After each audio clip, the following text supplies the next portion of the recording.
ಈ ದೇಶದಲ್ಲಿ ಒಂದು ಹೊಸ ತಿರುವು ಪ್ರಾರಂಭ ಆಗಿದೆ.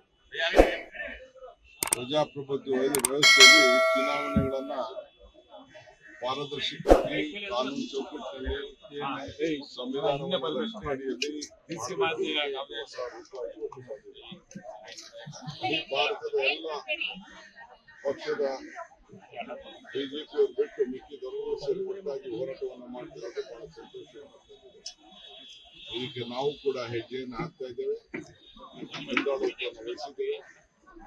ಇವತ್ತು ಮುಂದಿನ ದಿನಗಳಲ್ಲಿ ಈ ದೇಶದಲ್ಲಿ ಒಂದು ದೊಡ್ಡ ಬದಲಾವಣೆ ಆಗ್ತದೆ ಅನ್ನೋ ಒಂದು ಆತ್ಮವಿಶ್ವಾಸ ಈ ದೇಶದ ಎಲ್ಲ ಕಾಂಗ್ರೆಸ್ ಈ ಹಿನ್ನೆಲೆಯಲ್ಲಿ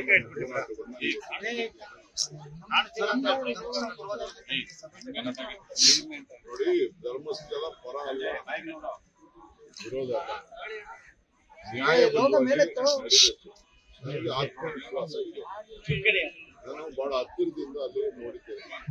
ಭಕ್ತಿ ಶ್ರದ್ಧೆ ಎಲ್ಲ ಯಾವ ರೀತಿ ನಡೀತಿದೆ, ಏನು ಒಂದು ಷಡ್ಯಂತ್ರ ನಡೀತಿದೆ, ಅದು ಮುಂದಿನ ದಿನದಲ್ಲಿ ತನಿಖೆಯಿಂದ ಹೊರಗಡೆ ಬರ್ತದೆ. ಅದು ನನ್ನ ವೈಯಕ್ತಿಕ ಅನುಭವ. ನಾಳೆ ನಮ್ಮ ಹೋಮ್ ಮಿನಿಸ್ಟರ್ ಅವರು ಅಸೆಂಬ್ಲಿಯಲ್ಲಿ ಉತ್ತರವನ್ನು ಕೊಡುವಂತ ಸಂದರ್ಭದಲ್ಲಿ ಸೋಮವಾರ ಬಹುಶಃ ಏನು ಸತ್ಯ ಇದೆ ಆ ಸತ್ಯವನ್ನ ಈ ನಾಡಿನ ಜನತೆಗೆ ತಿಳಿಸ್ತಾರೆ ಅನ್ನೋ ಒಂದು ಆತ್ಮವಿಶ್ವಾಸ ನನಗೆ ವೈಯಕ್ತಿಕವಾಗಿದೆ. ಅದನ್ನ ನಮ್ಮ ಹೋಮ್ ಮಿನಿಸ್ಟರ್ ಅವರು ತಿಳಿಸ್ತಾರೆ. ನಾನು ಹೇಳಿದ್ದೇನೆ, ಹೋಮ್ ಮಿನಿಸ್ಟರ್ ಅವರು ತಿಳಿಸ್ತಾರೆ. ಮುಖ್ಯಮಂತ್ರಿಗಳು ಕೂಡ ಬಹಳ ಬದ್ಧತೆ ಇದೆ. ಮುಖ್ಯಮಂತ್ರಿಗಳಿಗೆ ಯಾರು ಕೂಡ ಸುಳ್ಳು ಮಾಡಿ ಷಡ್ಯಂತ್ರ ನಡೆಸಿ ಅಪಮಾನ ಅಪಚಾರ ಯಾವುದೇ ಧಾರ್ಮಿಕವಾದಂತ ವಿಚಾರ ಇರ್ಬೋದು, ಯಾವುದೇ ವ್ಯಕ್ತಿಗಳಿರ್ಬೋದು ಮಾಡಬಾರದು ಎಂದು ಮುಖ್ಯಮಂತ್ರಿಗಳು ಈಗಾಗಲೇ ನಮ್ಗೆಲ್ಲರೂ ಕೂಡ ತಿಳಿಸಿದ್ದಾರೆ.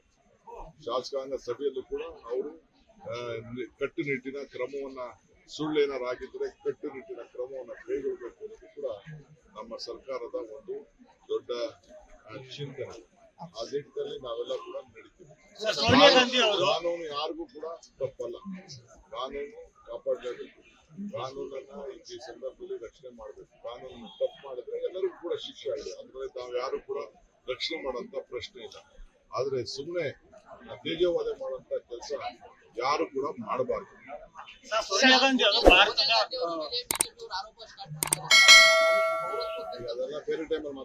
Sir, the same thing in English, sir. You said there is some conspiracy in the... latest ಹಾಗೂ ಇಂಟ್ರೆಸ್ಟಿಂಗ್ ಸುದ್ದಿಗಳಿಗಾಗಿ ಬಾಸ್ ಟಿವಿ ಕನ್ನಡ ಚಾನೆಲ್ನ ಸಬ್ಸ್ಕ್ರೈಬ್ ಮಾಡಿ, ಹಾಗೆಯೇ ಬೆಲ್ ಐಕಾನ್ ಪ್ರೆಸ್ ಮಾಡಿ. ಇದರ ಜೊತೆಗೆ ಫೇಸ್ಬುಕ್, ಇನ್ಸ್ಟಾಗ್ರಾಮ್, ಎಕ್ಸ್ ನಲ್ಲೂ ಮಿಸ್ ಮಾಡದೆ ಫಾಲೋ ಮಾಡಿ.